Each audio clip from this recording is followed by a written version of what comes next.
Oi, pessoal, hoje a gente vai falar sobre demanda, que é uma potência que a gente vai usar para calcular a corrente total da instalação.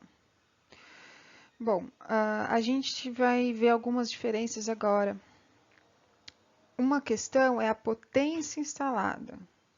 Então, é toda a potência instalada numa residência, num estabelecimento. Essa é a potência que vem dos próprios equipamentos, né? Então, esse fogão aqui tem uma potência X, depois eu tenho aqui um motor, eu tenho uma lâmpada de 40 watts, e eu vou somando a potência que eu instalei. Então, é a somatória das potências nominais de placa dos equipamentos instalados numa instalação. Essa é a potência instalada, watts. Um outro termo que a gente vai falar agora é sobre demanda. E qual que é a demanda de uma instalação? Bom, a demanda é um valor médio da potência instalada, da potência ativa, num determinado intervalo de tempo, um determinado ΔT, tá? Uh, esse, esse valor é usado para a tarifação, tá? E aí é a demanda média das potências elétricas ativas durante um determinado intervalo de tempo. Então, este é o valor que é utilizado para tarifar a gente. Então, em resumo, eu tenho a potência instalada, é a maior de todas, a potência total instalada numa edificação.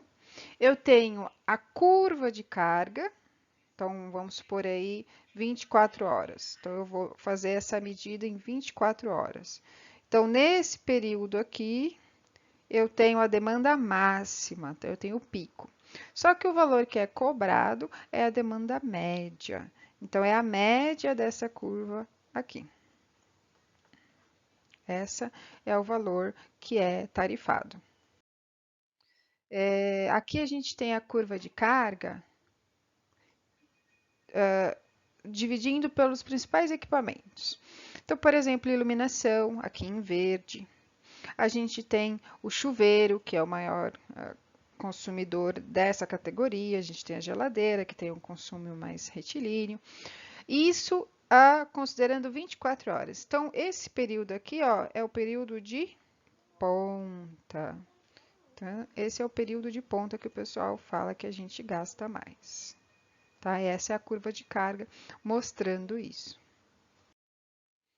Aqui a curva de carga de diferentes aplicações, então numa residência, num comércio, eu ligo tudo a maior parte do tempo. Numa indústria, à noite eu paro a indústria, eu desligo. Iluminação pública, só durante a noite, depois essa iluminação ela é desligada. Então essa é a curva de carga de diferentes estabelecimentos. Muito bem. Como então eu vou estimar essa demanda? Através dos fatores de demanda, tá? Esses fatores que a gente está utilizando é mais para edificações, tá? E a gente vai considerar duas tabelas. Então, a gente tem a tabela 1, que fala sobre o agrupamento de iluminação e tomadas de uso geral. Então, eu vou agrupar essas duas cargas e vou achar um determinado fator. E tem o fator de demanda para as tomadas de uso específico.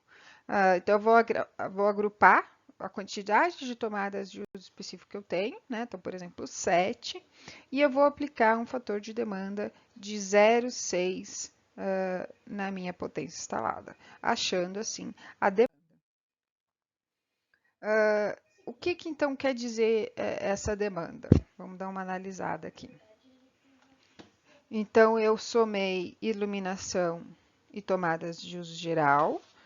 Então, deu 3.792 watts. Isso é a potência instalada.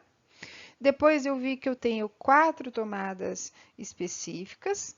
Somei aqui, ó, 11.400. Então, essa é a minha potência instalada total. Então, no total, nesse exemplo, eu instalei 15.192 watts.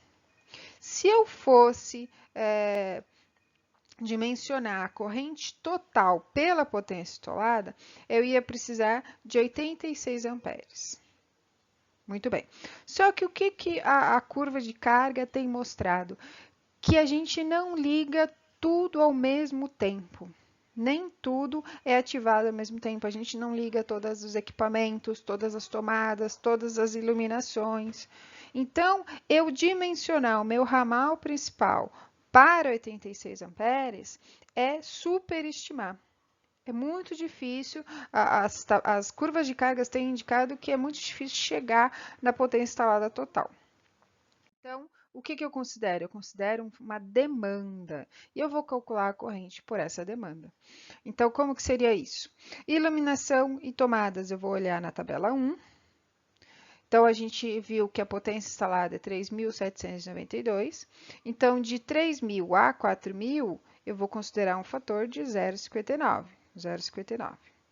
Então, ao invés de considerar 3.792, eu vou considerar 2.237. Aqui, pelas tomadas, eu vou considerar o número de tomadas específico, eu tenho 4. Então, 4 eu vou usar um fator de 0,76.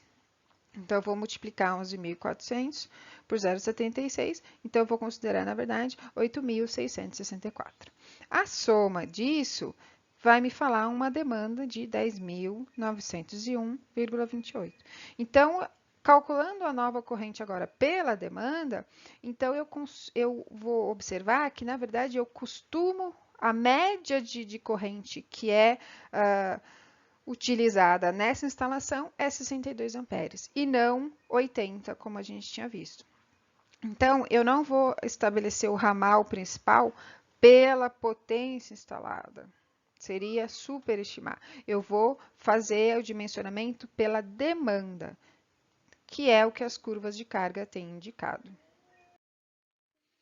Com isso, aí agora a gente já pode preencher essa tabela aqui, né?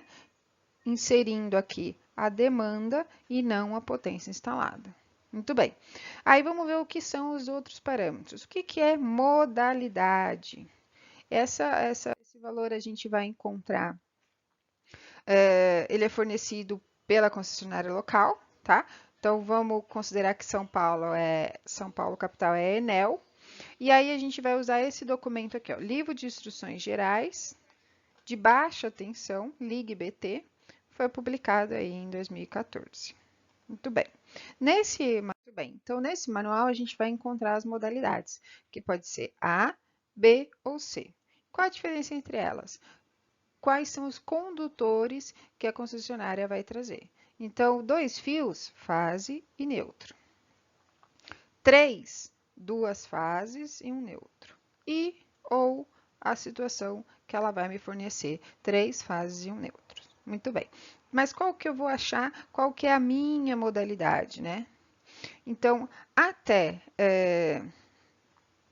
12.000, vamos falar assim, a gente é a modalidade A. Então, vai trazer para mim 2 fios, uma fase e um neutro, ou 2 fases.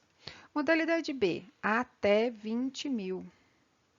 Então, por isso que eu coloquei modalidade B, porque a potência instalada foi 15.000.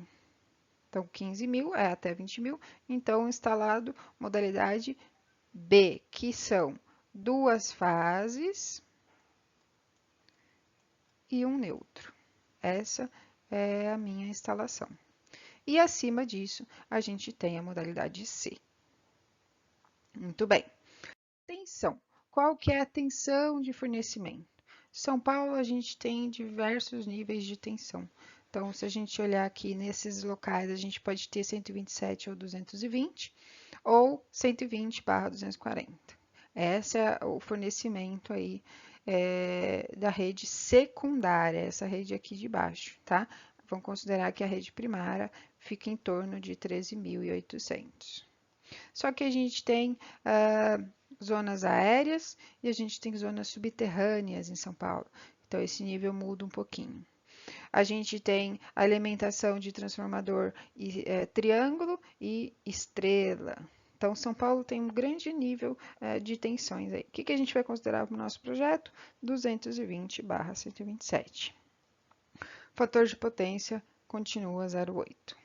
E agora a gente consegue calcular a corrente pela demanda, não pela potência instalada. Para calcular a corrente, a gente vai usar a maior tensão de fornecimento, que é o 220. Muito bem, nesse caso aqui deu uma corrente de 62 amperes. Agora vamos achar a caixa, qual é o tipo de caixa que vai ser instalado e os condutores e o valor do disjuntor geral. Para isso, a gente vai olhar nessa tabela aqui, tá? Então, a gente já viu que é modalidade B, muito bem. Eu preciso de 62 amperes, então a gente vai usar um disjuntor geral de 63. Se a gente seguir aqui na linha, vamos fazer um traçado aqui, ó.